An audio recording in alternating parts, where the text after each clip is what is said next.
Kia ora, good evening. Fonterra has revealed some whey concentrate produced in May last year contained bacteria that can cause potentially fatal botulism, prompting the recall of 3 products, including batches of Nutritious Carry Care Stages 1 and 2 baby formula and NZ Agbiz calf replacer.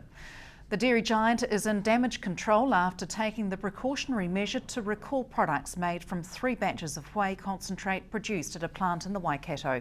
New Zealand's dollar has fallen in the wake of health concerns surrounding the contamination scare that could potentially damage Fonterra's brand internationally and the domestic economy.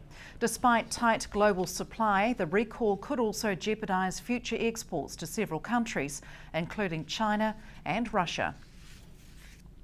There are 7 different countries that are involved and 8 different companies that have used this raw material. So it's very, very widespread. We don't know how bad it is from the point of view of, is it really a contamination that is going to affect health? And as I understand, the authorities are still working through that. So it depends on how it's going to be handled politically and from a marketing point of view from Fonterra's angle as to what the outcomes will be. But you're right, the product is still going to have to be supplied from somewhere. So that means the people that are looking for the product could go to other suppliers. Fortunately, in some ways, for New Zealand, Fonterra isn't the only exporter of this particular product to China. There are some 15 exporters in New Zealand that export formula to China. Fonterra, of course, are the largest. So we've got to hope that whatever rubs off on this scandal is not going to rub off into those other 14 or 15 different producers. It's taken a year to discover it.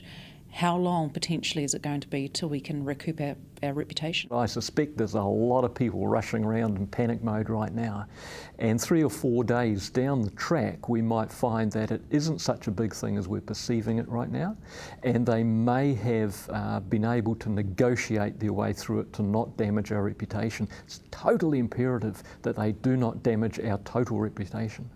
The dollar was quick to slide on the back of this announcement.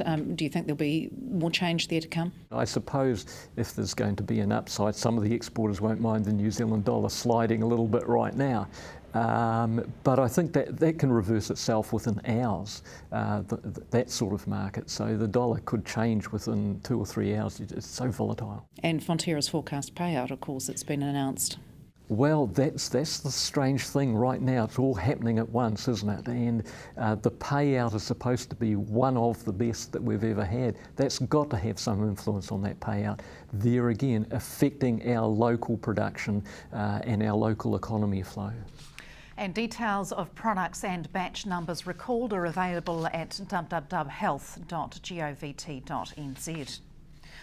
Environment Southland will be strongly protesting the loss of 85 scientists from Ag Research's Invercargill Research Centre near Dunedin because of its impact on critical research projects in Southland. Environment Southland is collaborating with Invercargill scientists on several key projects relating to the impacts of intensive land use on water quality in Southland. These include winter grazing trials at 5 Rivers and projects in the Waituna catchment looking at transfers of nutrients and sediments from farms into waterways. Environment Southland Chair Ali Tim says the move hasn't been well thought through, and she is writing to the Minister for Primary Industries to ask him to intervene and prevent the scientists being relocated to Lincoln. The cruise ship industry will be worth an estimated $14.2 million to Southland's region economy in the 2013 to 14 year. That's according to Cruise New Zealand, which says in the 2012 to 13 season the industry was worth $12.3 million to the province. The last cruise season was the biggest yet, with more than 200,000 passengers and a value of $310 million nationally. The industry body that says the growth represents growth of more than 21% in terms of visitor arrivals and a 7.3% rise in economic contribution. 96% of Gore District residents think it's a great place to live, according to a new survey.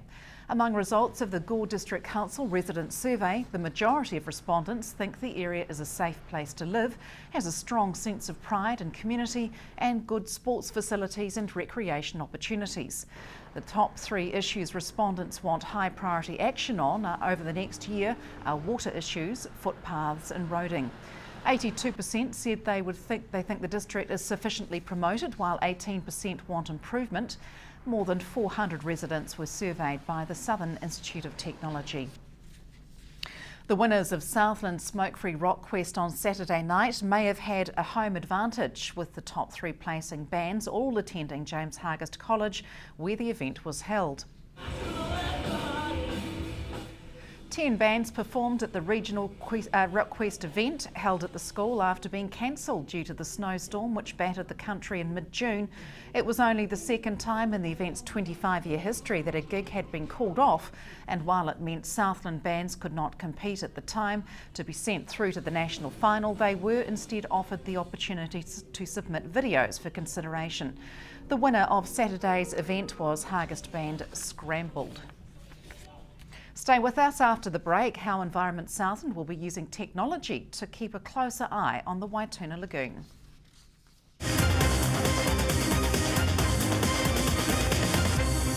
Welcome back. Environment Southland scientists are now keeping a closer eye on the Waituna Lagoon with the recent installation of a web camera. A camera which sits 6 metres up a pole has been installed at Walker's Bay to take shots of the lagoon. It will be used to monitor the opening and closing of the lagoon and may also be used for other monitoring work. It's the first time Environment Southland has used such technology in monitoring work. Aquatic ecologist Dr. Andy Hicks says the camera will make it easier to keep an eye on the area without staff presence, and it could also have other uses. The main thing we're trying to keep a close eye on is the opening dynamics. So the Waituna Lagoon has recently been opened and we don't understand how that process works. So this camera is being used to collect visual information on that. In future, we're hoping to be able to use this to keep an eye on the instruments that we have out there as well. So that again, if we see a problem in our data or think that there's something amiss, then we can just use this camera to inspect it. And there's also, you often see ducks in the images. So one thing we don't collect information on at the moment is birds, and going into the future, biodiversity's been flagged as something we need to monitor a little bit more closely. And so these cameras could be one way of doing that. So yeah, bird watching. Do you think it's something that could become more commonly used in the future? Well, it depends on how it goes. So this is a trial for us. It's not working at the moment, so we're going through those teething issues. But yeah, in future, it does seem like something that would be of interest both to us and also the public. So the idea is that people can also access the same images that we see. And part of the reason for installing it was that we were getting questions from the locals asking why haven't we got a web camera out there. And with that in mind, I think it makes sense that there are other areas in Southland that would like to install these cameras. How long before you know whether or not this has been a success? Well, it's already a success. So during the opening, we've captured some really good images that show you can see the digger on the sand dune as it's opening it, and then you can see the mouth opening up as the sort of tide comes in and out and scours all that gravel. And then what we haven't really appreciated in the past is you can also see a lot of waves bashing over that barrier and coming into the lagoon. So we've got quite good evidence now that, you know, the saltwater influence exists even when the lagoon's closed. So there's a bit of salt bashing over the barrier, and those photos from this web camera shows that really nicely. So from that perspective, it's already a success. New Zealanders have proven themselves to have the best basic money management skills in the Asia-Pacific region, according to a survey of financial literacy by MasterCard. New Zealand's overall financial literacy index was 74 points in the survey, putting it at the top spot in the Asia-Pacific region. New Zealanders were also top in overall basic money management, which includes skills such as day-to-day budgeting, keeping up with bills and setting money aside for big purchases. MasterCard New Zealand manager Albert Naffer says the results show Kiwis have proven themselves to be savvy when it comes to managing their finances. This year's winner of the ILT Art Awards have been chosen after some robust debate by judges. This year's 60-odd entries from artists around the nation were put through rigorous judging criteria on Friday, ahead of the official awards ceremony on Friday night. Entrants used a range of mediums and works ranging from traditional to highly creative and modernistic, with artists hoping to win one of the 6 award categories, including the overall prize of $8,500. Realist portrait painter Deirdre Copeland says the quality of sculpture at this year's awards was extremely high, making agreement in judging tough. I just saying I had to arm wrestle him on a few, but it was good because we sort of come from different camps, and as I was saying to John, he sort of opened up my eyes quite a bit about a few things, but yes, we agreed in the end. Expressionist painter John Badcock says in his experience as an art judge, often one work stands out above the others. One of the difficulties Deirdre and I had is that you always have such a variance of styles. So there's portrait and prints and photography and sculpture, and so you've got a really mixed bag, and I think it was a good range of work. Sometimes you can throw sort of 3/4 of it out and then there's your answer, but it wasn't that easy. But he describes the winning piece, An Expressionist Oil by artist Hope Gibbons, as a work that remained in the judges' minds. It was well away from any of that sort of what I'd call photorealism, and it has a skill factor of media, space and light and line, so it's probably quite ethereal, I suppose, in a work. Other prizes include second and third placing, sculpture, a Year 11 to 13 award and a Southland Art Society member award. The ILT Art Awards exhibition runs until August 28th. Margot Sutherland, South Today News.